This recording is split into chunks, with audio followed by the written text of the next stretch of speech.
कुळगाव बदलापूर नगर परिषदेच्या नगराध्यक्षा रुचिताताई घोरपडे यांच्या समवेत भारतीय जनता पक्षाच्या अनेक पदाधिकाऱ्यांनी ठाणे शहरातील गडकरी रंगायतन या ठिकाणी भेट दिली। कुळगाव बदलापूर नगर परिषदेच्या वतीने शहरात एक सुसज्ज व भव्य नाट्यगृह उभारण्याचे नियोजन सध्या सुरू असताना पाहायला मिळते। हे नाट्यगृह नेमकं कसं असावं, त्यामध्ये किती प्रेक्षकांची जागा असावी आणि कलाकारांसाठी कोणत्या प्रकारच्या आधुनिक सुविधा असाव्यात याची सखोल माहिती घेण्यासाठी नुकतीच एक विशेष पाहणी गडकरी रंगायतन या ठिकाणी करण्यात आली।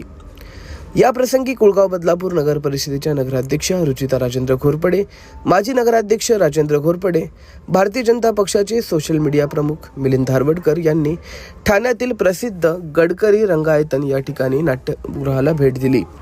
विशेष म्हणजे ज्येष्ठ अभिनेते प्रशांत दामले यांची भेट घेऊन त्यांनी नाट्यगृहाच्या तांत्रिक बाबींवरही चर्चा केली। गडकरी नाट्यगृहाची देखभाल करणारे घाडीगावकर भारत यांनी यावेळी नाट्यगृहाच्या व्यवस्थापनाची आणि रचनेची सविस्तर माहिती दिली।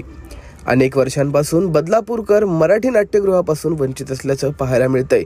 मात्र बदलापूरकरांना आता उत्तम सांस्कृतिक केंद्र मिळावे यासाठी पाऊल उचलण्यात आल्याचं पाहायला जातंय।